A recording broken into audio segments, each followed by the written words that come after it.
Hey guys, how's it going? I just got finished up installing those kryptonite heavy duty tie rods, the Death Grip series, and the idler and pitman arm support brackets. And I wanted to kind of go over it with y'all. I also did the tie rod, sway bar links, skyjacker sway bar links right there, and new CV axles also. The boots had ripped, and on the other ones, they do that about every 2 years, it seems, they rip. And I tried to put a spacer in between there, a 1/4 inch, and on the passenger side, it started kind of binding up the axle at full droop.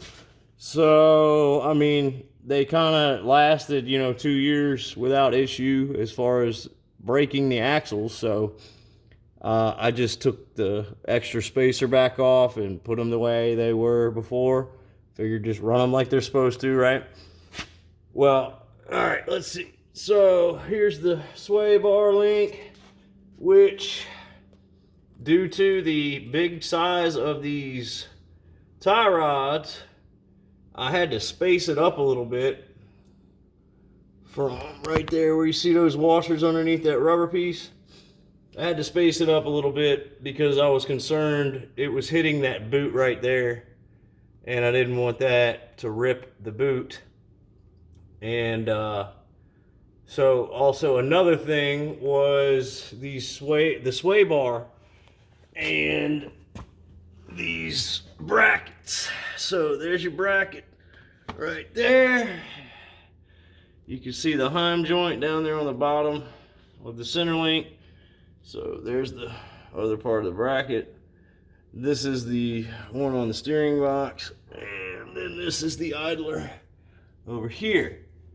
So what I was running into, one, with the sway bar, I had to push the sway bar all the way forward as much as I could, where the polyurethane red bushing is over there on both sides. I had to push them all the way to the front of the truck as much as I could, because at full turn, left or right, they will hit your sway bar. You can tell it's pretty close. But when you turn all the way to right or left, right in that little corner, there's a little paint missing, or transfer from the sway bar. And yeah, that was hitting when I would try. So it limited my turning right or left by a little bit. I mean, I would have probably noticed it on the road. Also, something I had to modify, because I have a steering dampener right here. I had to loosen these bolts right here and move it a little bit inward as much as I could without the shock bottoming out. And as you can see, I've grinded away some metal. And that is due to when I turn, what is it, all the way right or left, whichever one, when it gets closest to that, it was hitting it and preventing me from being able to turn full in the direction, whichever direction it was. So I had to sit there with a little die grinder and get it as much as I could and keep going back until it finally wouldn't hit it anymore. And there was just, if I would have been putting that on, I could have just chopped it off real quick with a Sawzall or something, but it's really tight up in here. So, but I do have a 6-inch FabTech lift. When I called Kryptonite and ordered these, I told them exactly what I had, told them my lift, I told them everything. So I was told by them, yeah, that'll work. And then I also told them what the sway bar links I had ordered. And they had told me they had some also, but I had already ordered these. So that's what I went with. I wasn't going to return them. So everything's greased up. Everything's in. I got the tires as good aligned as I can at the moment. I use the string method. I am still concerned, especially by those brake lines right there. I'm concerned that the top of the sway bar link is going to catch that and rip it. We will find out. I haven't set it on the ground yet. so I don't know how far away, but I mean, if I was at full droop, it might catch something on a turn. I don't know. So it ended up, you know, a small little job turned into like a 2-day event, it seems like. I have been working on this forever, it feels like. So as far as do I recommend the Kryptonite series ones, I mean, I guess, I don't know, I haven't driven it yet. They are really beefy and heavy duty, but there's some, you know, there's clearance issues I find. So I don't know. I didn't really have any issues with my stock ones. I don't know, man. So we'll see how it goes. I mean, they're really easy to align, but I don't know. We'll see how it goes. Like I said, after I drive it and whatnot, I will get back with y'all and let you know if it limited my turning with those Pitman and idler arm support brackets at all. I've heard research a little bit, and I've seen the Cognito ones of, you know, some issues there too. But definitely do not, I will say this, when you read the directions, it says put red Loctite on the nut and, you know, loosely assemble the brackets. I do not recommend you do that, because by the time you get to putting them on, after doing that, that Loctite's going to be dried up and a pain, and then you're not even going to be able to move those nuts. So, and also I would not seat those nuts, the inner one that's by the heim, do not center or do not thread it all the way down. They say to thread it all the way to the heim. Do not do that. It will cause issues.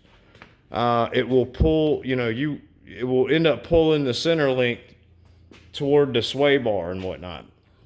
So I've read up on other people having that issue as well. So just get it a couple threads off of the heim, and then, you know, once you have assembled it and everything and tighten it down to the bolt coming through, like the idler bolt and the big old Pitman arm bolt or nut, excuse me.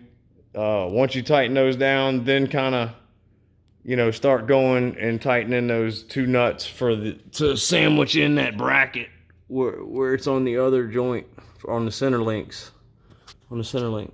So that's kind of what I can tell you as of right now with this Kryptonite products. You know, the Death Grip series tie rods. Another thing real quick is the boots. So it says while it's in the air, before you put it down, to turn it a couple times left and right to get any, you know, slack or play out of it.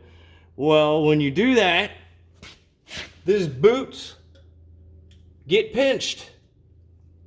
So I have a hole in the boot, and I haven't even gone anywhere or done anything with it.